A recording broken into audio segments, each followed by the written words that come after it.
आज सुबह से सुहागनों ने व्रत रखा हुआ है, जो कि शाम को चंद्रमा की पूजा के बाद खत्म हो जाएगा।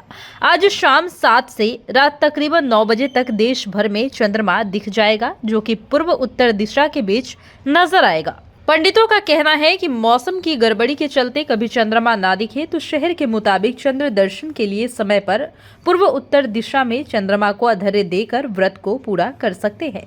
ये व्रत खास इसलिए है क्योंकि आज बुधवार है। ज्योतिषियों का कहना है कि आज के ग्रह नक्षत्र स्वार्थ सिद्धि, सुमुख, अमृत और कुल दीपक योग बना रहे हैं। करवा चौथ पर ऐसा चतुर्थ महायोग पिछले 100 साल में नहीं बना।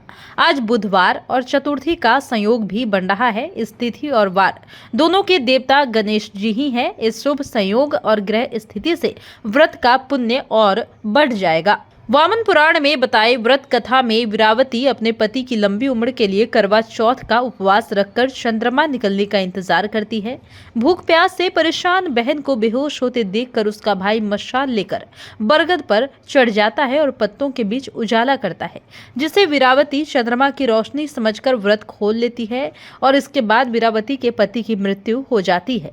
इसके बाद देवी पार्वती वीरावती को फिर से ये व्रत करने को कहती है और दोबारा से ये व्रत करने से वीरावती को सौभाग्य मिलता है और उसका पति फिर से जिंदा हो जाता है। पति की लंबी उम्र के लिए व्रत रखने की परंपरा सतयुग से चली आ रही है। इसकी शुरुआत सावित्री के पतिव्रता धर्म से हुई थी और जब यम आए तो सावित्री ने अपने पति को ले जाने से रोक दिया और अपनी दृढ़ प्रतिज्ञा से पति को फिर से पा लिया।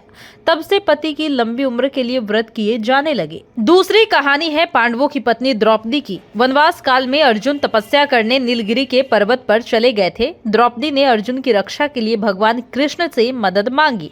उन्होंने द्रौपदी को वैसा ही उपवास रखने को कहा जैसा माता पार्वती ने भगवान शिव के लिए रखा था। द्रौपदी ने ऐसा ही किया और कुछ ही समय के बाद अर्जुन वापस से सुरक्षित लौट आए। ये त्योहार रबी की फसल की शुरुआत में होता है। इस वक्त गेहूं की बुआई भी होती है। गेहूं के बीज को मिट्टी के बड़े बर्तन में रखते हैं, जिसे खरबा भी कहते हैं। इसलिए जानकारों का मत है कि ये पूजा अच्छी फसल की कामना के लिए शुरू हुई। बाद में महिलाएं सुहाग के लिए व्रत रखने लगी। ये भी कहा जाता है कि पहले सैन्य अभियान खूब होते थे। सैनिक ज्यादातर समय घर से बाहर रहते थे। ऐसे में पत्नियां अपने पति की सुरक्षा के लिए करवा चौथ का व्रत रखने लगी। तो आज करवा चौथ है और आपके शहर में चांद कब दिखेगा ये भी जानना है। तो जानिए कि इन शहरों में चंद्र दर्शन का समय क्या है और 100 साल के बाद चतुर्महायोग में ये सुहाग का पर्व मनने जा रहा है।